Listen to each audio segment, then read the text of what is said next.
Hello friends, स्वागत है आप सभी का अपने इस यूट्यूब प्लेटफॉर्म पे फॉर पे और मैं हूं आपका होस्ट रत्नेश कुमार गिरी।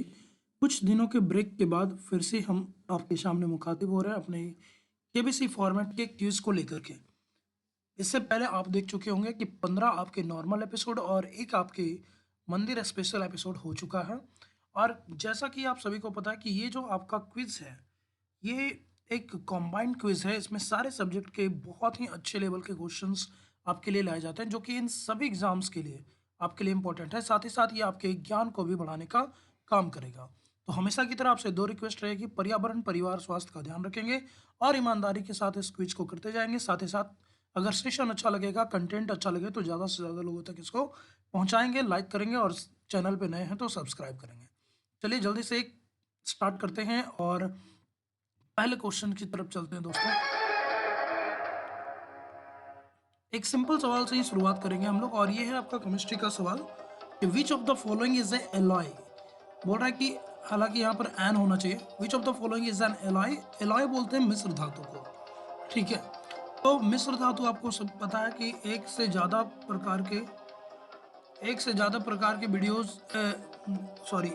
प्रकार के आपके जो मेटल्स मिलते हैं तो उनसे निर्माण होता है आपके एलॉय का, मिश्र धातु का। तो आपको बताना कि इन चारों में से कौन सा मिश्र धातु है। आयरन, निकल, कार्बन, स्टील। आपको बताना है चारों में से कौन सा मिश्र धातु है, यानी जिसका निर्माण एक से ज़्यादा धातुओं के निश्चित अनुपात में मिलने से हुआ है। जल्दी से आप आंसर देते जाएंगे, साथ ही साथ इस वीडियो को शेयर भी करते जाएंगे। चलिए, समय समाप्त हुआ और आंसर की तरफ बढ़ते हैं दोस्तों। आपका सही जवाब है यहाँ पर, वो है आपका स्टील। स्टील जो है वो सिर्फ आयरन का नहीं होता दोस्तों, इसमें आपकी इसकी टेंसाइल स्ट्रेंथ को मेंटेन करने के लिए इसमें बहुत सारे चीज़ों को मिलाया जाता है, जिसमें आयरन तो प्रमुख होता ही है, साथ ही साथ निकल की भी मात्रा होती है और कुछ मात्रा में अलग अलग क्वालिटी का स्टील, जैसे एक आपका होता है ढलमा स्टील, पिटवा स्टील या फिर और भी अलग अलग। तो उनमें फिर उनके टेंसाइल स्ट्रेंथ के हिसाब से और भी मटेरियल्स मिलाए जाते हैं। ठीक है, चलिए सेकंड सवाल की तरफ बढ़ते हैं। 1000 रुपये के सांकेतिक सवाल की तरफ बढ़ते हैं और ये है आपका संविधान का सवाल। बोल रहा है कि अकॉर्डिंग टू द कॉन्स्टिट्यूशन, यानी संविधान के अनुसार, whom of the following will act as a chairperson of Rajya Sabha. बोल रहा है कि संविधान के अनुसार इन चारों में वो कौन से व्यक्ति हैं जो राज्यसभा के सभापति के रूप में काम करते हैं। ठीक है, फिर से सवाल सुन लीजिए। संविधान के अनुसार इन चारों ऑप्शन में वो कौन से व्यक्ति हैं जो राज्यसभा के सभापति के रूप में कार्य करते हैं, यानी जब तक वो अपने पोस्ट पे बने रहेंगे तब तक वो राज्यसभा के सभापति के रूप में काम करेंगे। वो एक्स ऑफिशियो ही होते हैं वो।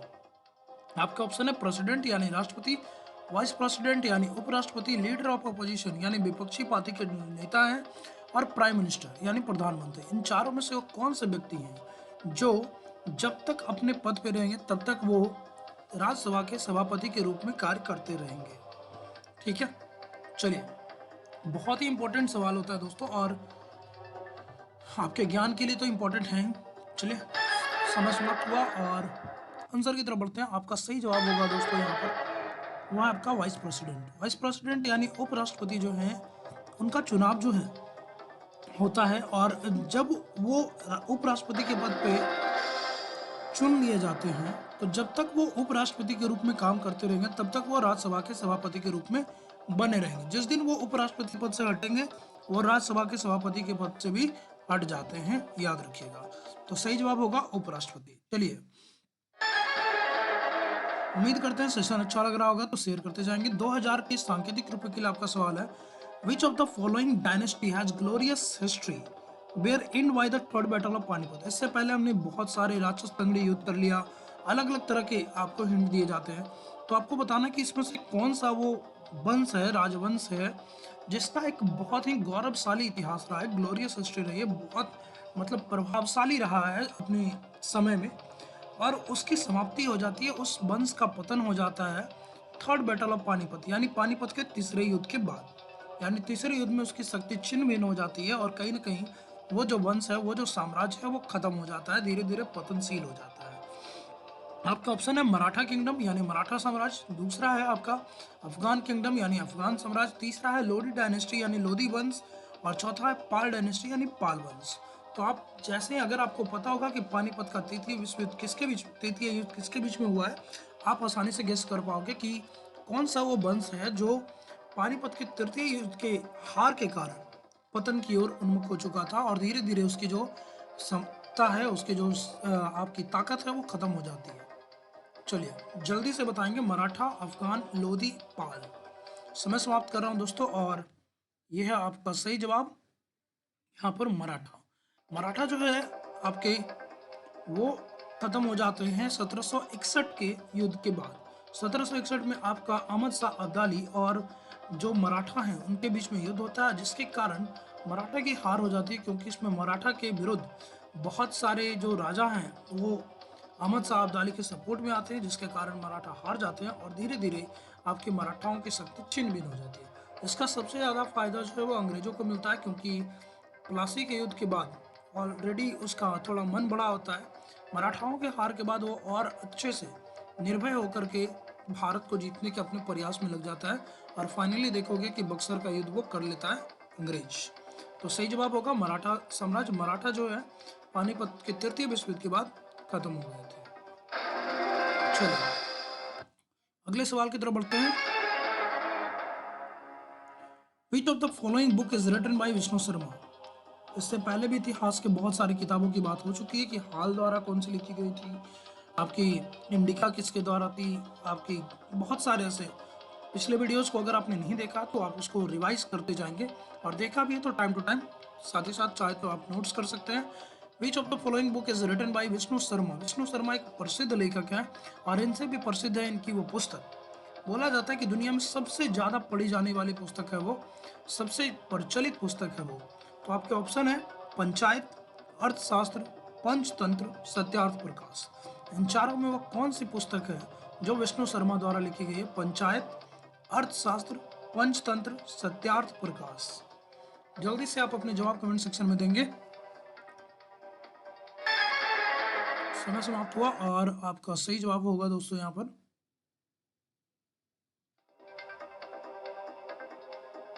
पंचतंत्र। पंचतंत्र जो कि विष्णु शर्मा द्वारा लिखी गई है, इसमें बच्चे से लेकर के बड़ों तक जो आपकी सामाजिक जीवन है, किस तरह के व्यक्ति से दोस्ती करनी चाहिए, किस तरह जीवन यापन करना चाहिए, यानी कहानियों के माध्यम से लगातार आपको सीख देने की कोशिश की गई है। हर कहानी के बाद आपको कुछ उसमें से अच्छी बातें सिखाई जाती है। तो ये है आपका पंचतंत्र। पंच मतलब पांच, तंत्र यानी 5 वॉल्यूम में है, 5 अलग अलग जो पार्ट में है इनकी ये पुस्तक, और विष्णु शर्मा नाम याद रखिएगा पंचतंत्र। दुनिया की सबसे ज़्यादा लोकप्रिय और पढ़े जाने वाली पुस्तक है, याद रखिएगा। चलिए अगले सवाल की तरफ बढ़ते हैं और आपको 5000 के सांकेतिक रुपए के लिए आपका सवाल है। CFC, HFC ये दो आपके प्रदूषक हैं, क्लोरोफ्लोरोकार्बन, हाइड्रोफ्लोरोकार्बन। ये प्रदूषक हैं। प्रदूषक आप समझते हो जो प्रदूषण फैलाने का काम करते हैं, और ये मेनली निकलते हैं आपके AC से, फ्रिज से। बोल रहा है कि CFC, HFC जो है ये किस टाइप के प्रदूषण से आपका संबंधित है, किस टाइप का प्रदूषण करते हैं? आपके ऑप्शन है सॉइल, वाटर, साउंड, एयर, यानी मृदा प्रदूषण, जल प्रदूषण, ध्वनि प्रदूषण या वायु प्रदूषण।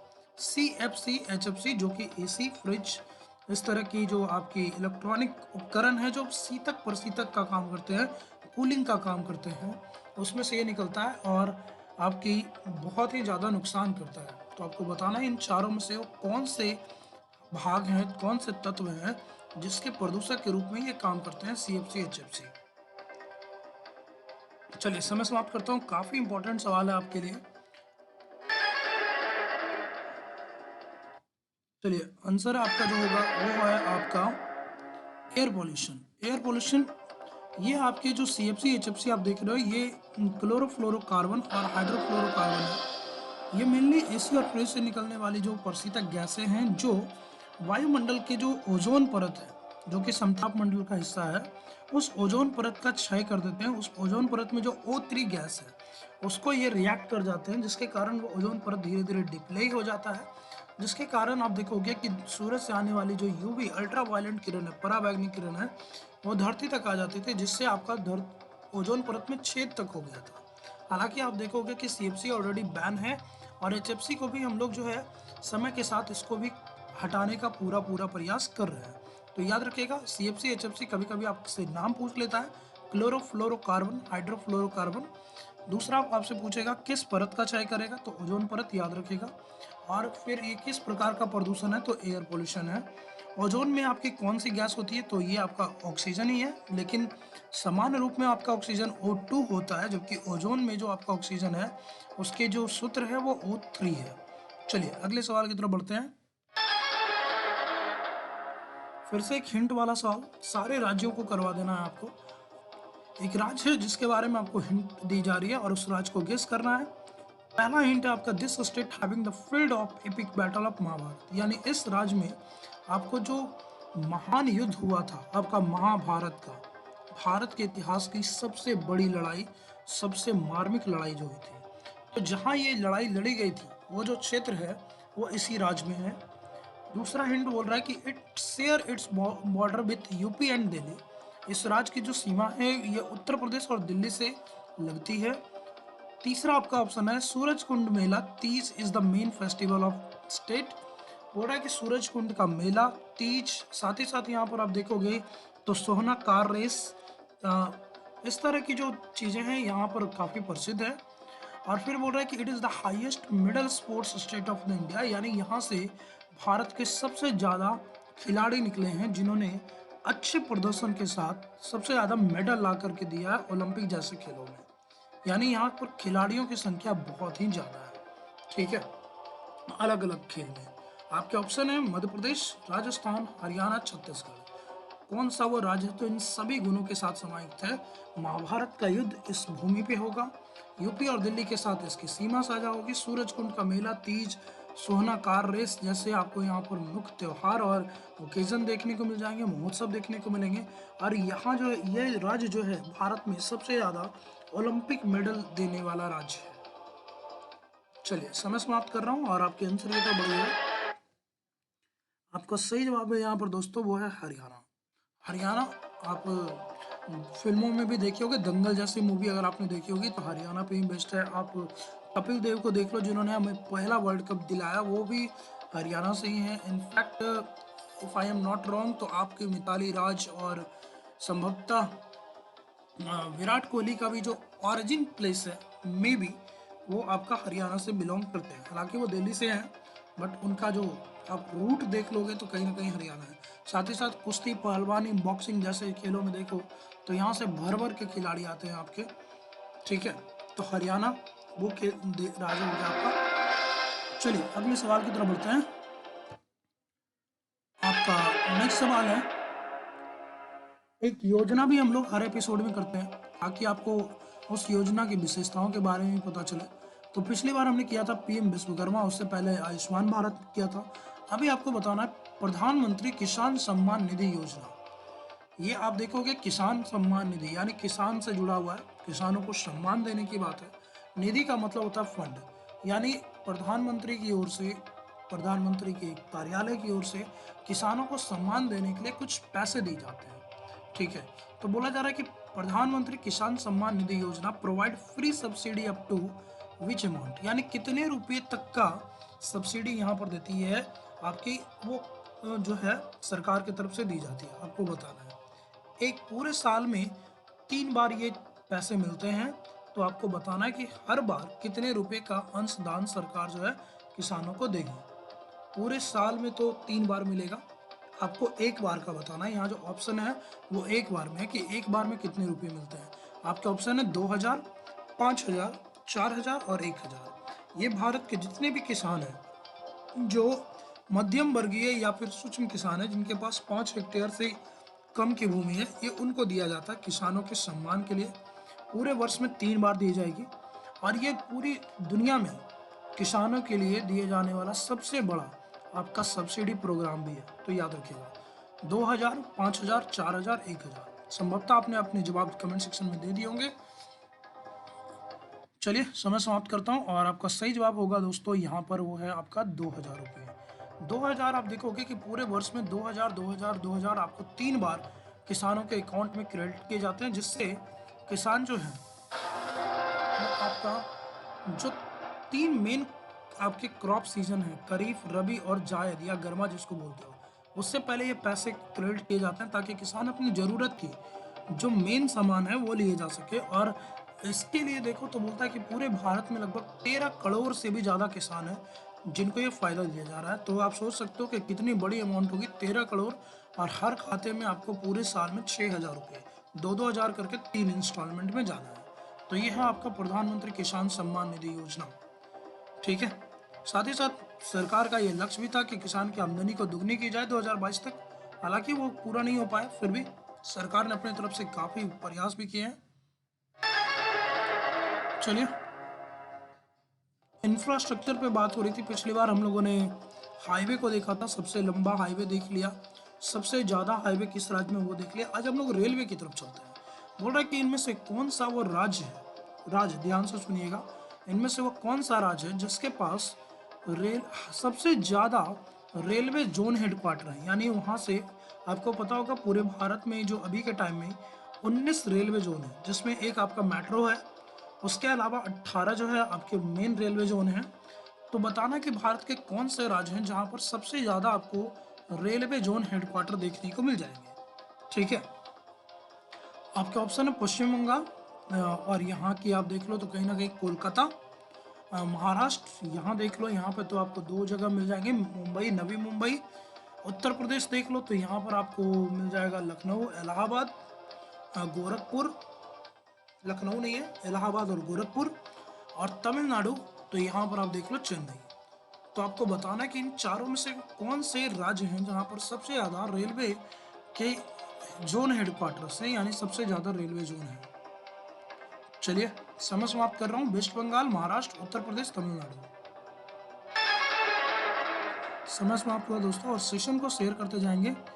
कुछ दिनों का ब्रेक जरूर हुआ था, बट वो भी कहीं ना कहीं कुछ स्टूडेंट्स की ही गलतियों के कारण, नादानियों के कारण हुआ था। चलिए, और इसका सही जवाब है दोस्तों, वो है आपका वेस्ट बंगाल। पश्चिम बंगाल में आप देखोगे कि जो यहाँ पर आपका कोलकाता है, कोलकाता आपके 3 जोन को हेड करती है आपका। और उसके साथ आप मुंबई को देखोगे तो महाराष्ट्र का जो मुंबई और नवी मुंबई है, ये 2 जोन को हेड करता है। उत्तर प्रदेश में देख लो तो गोरखपुर और प्रयागराज, ये वो शहर हैं जो आपके 2 जोन को हेड करते हैं। और तमिलनाडु जो है, वहाँ पर आप देखोगे तो इकलौता स्टेशन मिलेगा जो आपको हेड करता है चेन्नई, आपके सदर्न रेलवे को। तो याद रखिएगा। पश्चिम बंगाल की बात करें तो यहाँ पर जो आप देख लो तो पश्चिम बंगाल का जो कोलकाता है, ये 3 को हेड करेगा, जिसमें याद रखिएगा ईस्टर्न जोन यानी पूर्वी जोन जो है वो भी आपका कोलकाता में ही आपका हेडक्वार्टर है।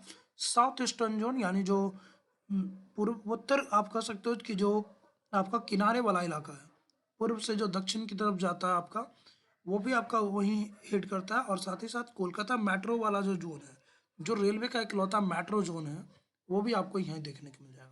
तो कभी कभी आपसे ये भी सवाल पूछा जाता है कि कौन सा मेट्रो जो है वो रेलवे के अंदर में आता है, तो याद रखिएगा कोलकाता मेट्रो। उसके अलावा जितने भी आप मेट्रो देखते हो वो एक अलग से संस्था है, वो कंडक्ट करती है। ठीक है। तो चलिए अगले सवाल की तरफ बढ़ते हैं।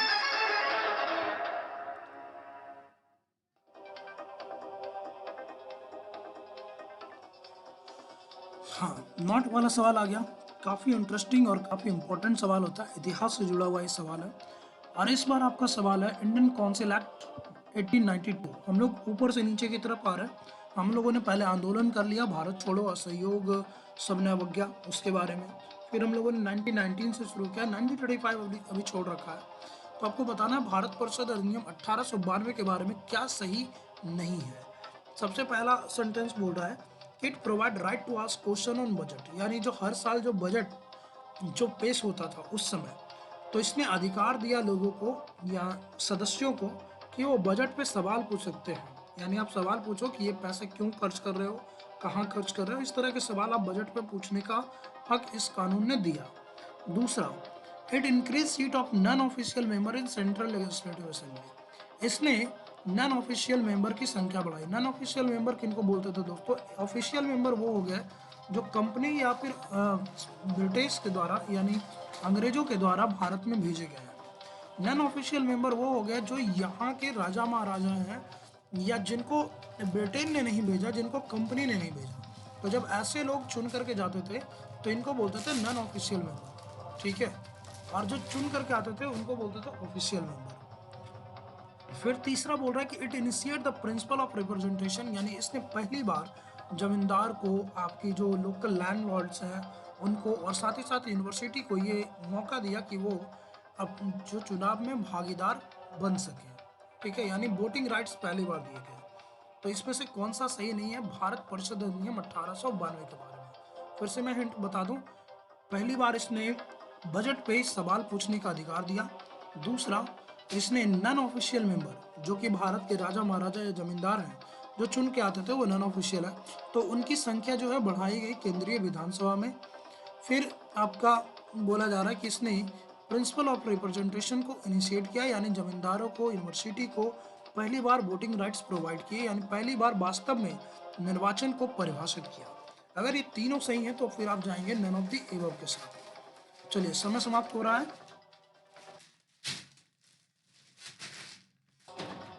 इसका सही जवाब होगा दोस्तों, वो है आपका none of the above. None of the above आपका जो है वो आपका सही है, क्योंकि ये तीनों के तीनों जो आप देख रहे हो ये इंडियन काउंसिल एक्ट 1892 के बारे में, वो बिल्कुल ही सही है। चलिए अगले सवाल की तरफ बढ़ते हैं। 80,000 रुपये का आपका जो सवाल है, और फिर से आपका एक केमिस्ट्री का सवाल आ गया। ब्लू विट्रोल, नीला तोता जिसको बोलते हैं, इसमें से नीले तोता, हरा कसीस, ये सब आपके लिए इम्पोर्टेंट होते हैं। तो आपको बताना कि नीला तोता का जो रासायनिक सूत्र है वो क्या है। आपके ऑप्शन है calcium sulphate CaSO4, copper sulphate CuSO4, potassium sulphate K2SO4, nitrous sulphate Na2SO4, ठीक है। तो आप जल्दी से बताएंगे। ब्लू विट्रोल, नीला थोथा, किसको बोलते हैं? फॉर्मूला देखोगे तो लास्ट में आपको जो भी आपका जवाब होगा इन चारों में, उसमें लास्ट में 5H2O भी ऐड होता है, यानी आपके वाटर मॉलिक्यूल्स भी होते हैं 5 मॉलिक्यूल्स। तो मेनली ब्लू विट्रोल का फॉर्मूला यही होता है। जब उसका क्रिस्टल फॉर्म होता है तो उसमें 5H2O के जो परमाणु है, अणु है, वो जुड़ जाते हैं। तो आपको बताना है ब्लू विट्रोल क्या है। Calcium sulphate, copper sulphate, potassium sulphate या नाइट्रस सल्फेट। चलिए, नाइट्रस नहीं है दोस्तों, ये सोडियम सल्फेट है, टंग स्लिप कर रहा है। चलिए, सही जवाब होगा दोस्तों यहाँ पर वो है आपका कॉपर सल्फेट। कॉपर सल्फेट यानी ये जो है इसी को बोलते हैं नीला तोता। यानी जब आप किसी तरह का अब यहाँ पर क्रिस्टल फॉर्म में जब इसको लाओगे तो यानी हाइड्रोजन के, सॉरी वाटर के, जब आप 5 मॉलिक्यूल्स, 5 अणु जब यहाँ पर ऐड करोगे तो ये बिल्कुल एक ब्लू कलर में क्रिस्टल फॉर्म में आ जाएगा। इसीलिए इसको नीला तोता उसके नीले कलर के कारण बोला जाता है। तो आपके एग्जाम पर्पज से इंपॉर्टेंट है ब्लू विट्रॉल क्या होता है, कॉपर सल्फेट CuSO4, और इसका क्रिस्टल फॉर्म जब आपका फॉर्मूला होगा तो CuSO4 × 5H2O हो जाएगा। चलिए अगले सवाल की तरफ बढ़ते हैं। आपका 1,00,000 रुपये की आपका सवाल बायोलॉजी का, जैसा कि हम लोग कर रहे हैं वायरस को। आप ऑलरेडी हमने H1N1 कर लिया, टेस्ट सारे कर लिए हैं, एलिसा, विडाल, ICAR। तो अभी आपको बताना है कि H9N2 या H9N1 भी दे दोगे तो दोनों उसी बीमारी को फैलाते हैं। तो आपको बताना है कि विच of the following disease is cause by H9N2 virus. एक वायरस है जिसका नाम है या जिसका कोड है H9N1 या N2, दोनों ही हैं उसी के। आपको बताना है कि H9N2 वायरस से कौन सी बीमारी फैलती है। आपके ऑप्शन है avian influenza, malaria, smallpox, swine flu. इन चारों में वो कौन सी बीमारी है जो H9N2 वायरस या H9N1 वायरस से फैलती है? Avian influenza, malaria, smallpox, swine flu. चलिए जल्दी से समय समाप्त कर रहा हूँ। ये क्वेश्चन काफ़ी इंपॉर्टेंट है क्योंकि नवंबर 2023 के बाद से इस वायरस के कारण बीमारियों की संख्या काफ़ी तेज़ी से बढ़ी है। और पहले जो है H9N1 वाले से सिर्फ जानवरों में बीमारी फैलती थी, लेकिन अभी जब देखा जा रहा है कि धीरे धीरे ये जो H9N1 या H9N2 जो वायरस है ये इंसानों को भी ये बीमारी दे रहा है। तो ये काफ़ी एक चिंता का भी विषय है क्योंकि जिस तरह से कोरोना जो है जूनेटिक बन गया था कि जानवरों से इंसानों में आ गया था, उसी ढंग से ये भी जो वायरस है H9N2 वाला, ये आपका धीरे धीरे जानवरों से इंसानों, खासतौर पे स्तनधारियों के अंदर पनपना शुरू हो गया है। तो ये एक चिंता का विषय है। आपको बताना है avian influenza, malaria, smallpox, swine flu, इनमें से कौन सी वो बीमारी है जो इस H9N2 के द्वारा होगी। चलिए, सही जवाब आपका जो होगा दोस्तों वो आपका एवियन इन्फ्लुएंजा। एवियन इन्फ्लुएंजा आप देखोगे तो ये आपका निमोनिया जैसा ही होता है, जिसमें आप देखोगे काफ़ी ज़्यादा आपके लंग्स वाले हिस्से में प्रॉब्लम होती है, आपके ये जो गले हैं वो बहुत ज़्यादा सूखने लगते हैं, सोर थ्रोट वाली प्रॉब्लम आ जाती है, फीवर आप देखोगे, कफ हो जाता है, इस तरह की प्रॉब्लम आपको लगातार हो जाएगी और धीरे धीरे शरीर जो है वो टूटना शुरू हो जाता है। तो वैसे तो ये बीमारी जानवरों में होती थी, लेकिन अभी धीरे धीरे देखा जा रहा है कि आपका 30 नवंबर के बाद से इंसानों में भी, खासतौर पे स्तनधारी जो जो ब्रेस्ट फीडिंग करते हैं, उसके अंदर भी ये बीमारी पनप रही है बहुत तेजी से। तो सावधानी बरतने की आवश्यकता है। चलिए, 3 लाख रुपए का आपका सवाल, ग्लास केमिस्ट्री का फिर से एक सवाल है। Which type of glass is used for bottle, window और नॉन रिएक्टिव स्मूथ प्लेट। पिछली बार हमने लैबोरेटरी के जो कंटेनर हैं उसके लिए पूछा था कि जो बड़े बड़े कंटेनर है जिसमें आप केमिकल को रखोगे, उसमें कौन सा यूज़ होगा।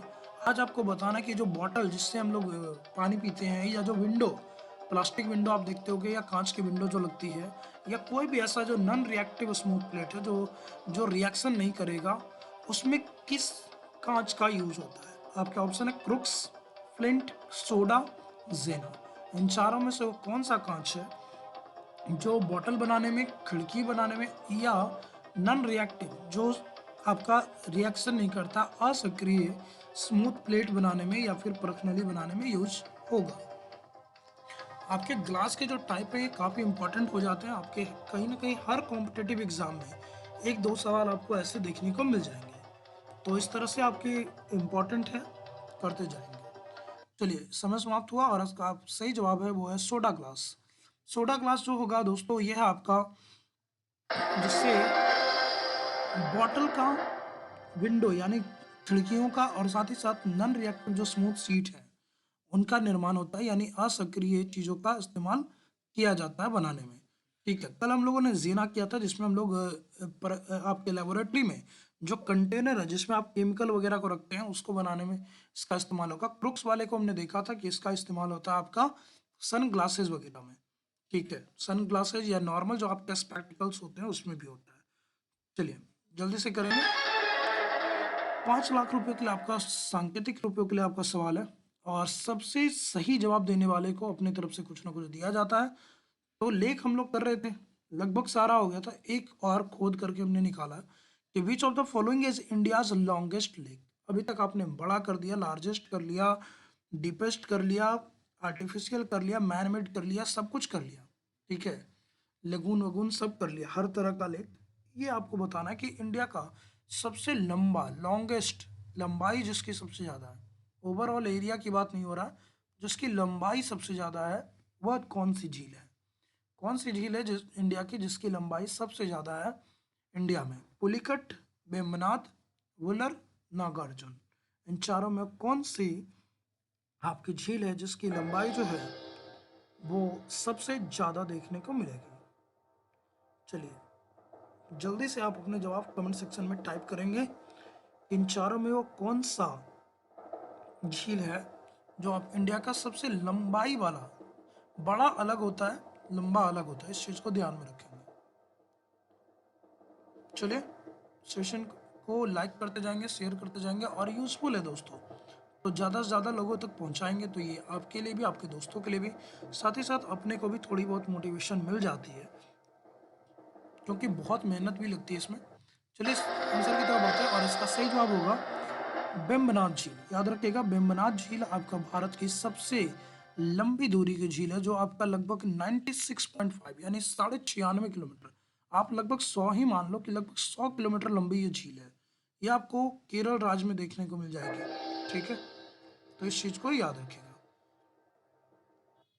चलिए, सेकंड लास्ट सवाल की तरफ बढ़ते हैं, और फिर से आपका यूनेस्को सिटी वाला है, क्योंकि अभी यूनेस्को ने बहुत सारे शहरों को जोड़ा है इसलिए अगर आप फ्यूचर में अभी जैसे झारखंड एसएससी के पेपर आने वाले हैं, बिहार एसएससी के पेपर आने वाले हैं, दरोगा के पेपर होने वाले हैं, बिहार पुलिस के पेपर हो रहे हैं, वेरियस मतलब हर राज्य में आप देखोगे तो एग्ज़ाम्स का माहौल है। तो आपको ये सारे सवाल जो हैं करंट अफेयर्स के भी करते जाने हैं। इसीलिए मिक्सअप क्वेश्चन है दोस्तों, इतिहास है, पॉलिटी है, ज्योग्राफी है, साइंस है, सब कुछ दिया गया है आपको, ताकि आपके इंटरेस्ट भी बना रहे हर सवाल के लिए और थोड़ी जानकारी भी मिलती रहे। तो पिछली बार हमने पूछा था कि यूनेस्को क्रिएटिव सिटी में कौन सा पहले से है। अब आपको बताना है कि विच of the following city recently join, यानी 2023 में ही ये ऐड हुआ है। तो यूनेस्को ने कौन से दो शहरों को, भारत के दो शहरों को ऐड किया है किसमें, तो यूनेस्को की क्रिएटिव सिटी नेटवर्क में। क्रिएटिव तो समझते हो सृजन, कुछ बनाने, और किस कैटेगरी में, तो बोलता है कि आर्ट एंड क्राफ्ट की कैटेगरी में। कौन से वो दो शहर हैं भारत के जिसको जोड़ा गया है अभी हाल ही में यूनेस्को के क्रिएटिव सिटी नेटवर्क में। श्रीनगर पहले से है दोस्तों, ये आपको लास्ट वीडियो में करवाया गया है। अभी बताना कि 2023 के अक्टूबर नवंबर में कौन से दो शहरों को जोड़ा गया है। आपके एग्जाम्स के लिए काफ़ी इंपॉर्टेंट रहेंगे। लुधियाना और सोहन, पाटन और कांचीपुरम, ग्वालियर और कोझिकोड, जोधपुर और इम्फाल। इसमें से वो कौन सी जोड़ी है, कौन से दो शहर है जिसको अभी हाल ही में जोड़ा गया, 2023 में जोड़ा गया है यूनेस्को के क्रिएटिव सिटी नेटवर्क में। बहुत बहुत बहुत ही मतलब इम्पोर्टेंट सवाल। चलिए समय समाप्त और आंसर की ओर बढ़ेंगे और आपका सही जवाब होगा दोस्तों ग्वालियर एंड कोझिकोड। ग्वालियर और कोझिकोड जो आपको देखने को मिल जाएगा, ये आपके 2030 में अभी ज्वाइन हुए हैं यूनेस्को के क्रिएटिव सिटी नेटवर्क में, याद रखिएगा।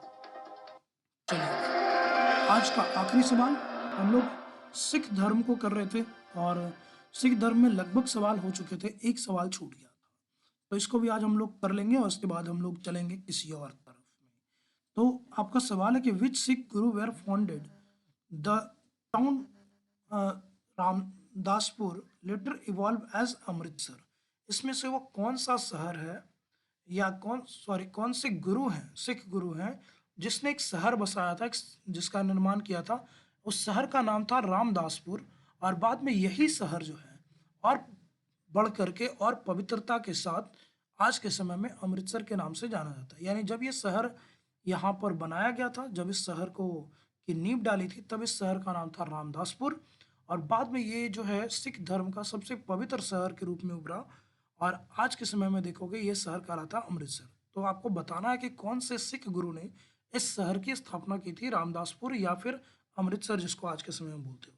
आपके ऑप्शन है गुरु रामदास, आपके ऑप्शन है गुरु अर्जन, गुरु अंगद और गुरु फतेह। इन चारों में वो कौन से वो गुरु हैं, सिख गुरु, जिन्होंने आपकी रामदासपुर की स्थापना की थी, जो कि बाद में अमृतसर कहलाया। चलिए जल्दी से बताएंगे और आपका सही जवाब होगा दोस्तों, जल्दी जल्दी कमेंट करेंगे और सेशन को शेयर भी करते जाएंगे। साथ ही साथ हो सके तो नोट्स भी करते चलें। अगर आपकी कोई सुझाव है, कोई शिकायत है, तो आप उसको कमेंट सेक्शन में लिख सकते हैं। उम्मीद किया जाएगा कि आपके सवालों का निदान और रिप्लाई दिया जाए। साथ ही साथ चैनल के कम्युनिटी सेक्शन में बहुत सारे सवाल अलग से दिए गए हैं, जो कि आप फ्री टाइम में उसको आप कर सकते हो। उसमें भी काफ़ी सारी जानकारियाँ हैं, ख़ास तौर पे भारत रत्न भी दिया गया है कर्पूरी ठाकुर को, तो उनसे जुड़े हुए सवाल हैं और जो रिसेंट चीज़ें होती है वो आपके करंट होते हैं उससे। तो ये आपसे एक रिक्वेस्ट रहेगी और अगर आप चैनल पे नए हैं तो लाइक करते जाएंगे। चलिए आंसर की तरफ बढ़ते हैं और सही जवाब होगा दोस्तों आपका गुरु रामदास। गुरु रामदास जो गुरु अमरदास के आपके दामाद हुए, गुरु अमरदास जिनके बारे में मैंने पहले करवा रखा कि उन्होंने अकबर को आशीर्वाद दिया था और जब अकबर ने बदले में उनको भूमि दान में देनी चाहिए तो उन्होंने मना कर दिया और अकबर ने वो भूमि उनकी पुत्री को दे दिया। और चूंकि उनकी पुत्री का विवाह गुरु रामदास से हुआ था और ये उनके दामाद थे दोस्तों, तो उन्होंने अपना उत्तराधिकारी अपने बेटे को ना बनाकर गुरु रामदास को बनाया, जिसके कारण बेटों में कहीं ना कहीं एक गुस्सा था, तो बार बार इनको टॉर्चर किया जा रहा था और फाइनली ये वहाँ से अपनी जगह को छोड़ करके एक नए शहर की स्थापना करते हैं जिसका नाम है रामदासपुर। और उसी शहर को आप देखोगे आज के समय में कि सिख धर्म का सबसे पवित्र शहर के रूप में ये स्थापित है, जिसको आज के समय में बोलते हो अमृतसर। तो याद रखिएगा, आपका ये आज का आखिरी सवाल था और अगर आपको ये सेशन अच्छा लग रहा हो तो आप इसको लाइक करते जाएंगे, साथ ही साथ आप इसको शेयर कर सकते हैं, अपना प्यार दीजिए और चैनल पे नए हैं तो हमेशा की तरह एक रिक्वेस्ट रहेगी कि इसको सब्सक्राइब करेंगे। थैंक यू सो मच, जय हिंद। और पर्यावरण परिवार का ध्यान रखिए, ठंड में बच के रहिए और इस नए साल में नए गुणों का समावेश कीजिए। थैंक यू सो मच फिर से, जय श्री राम।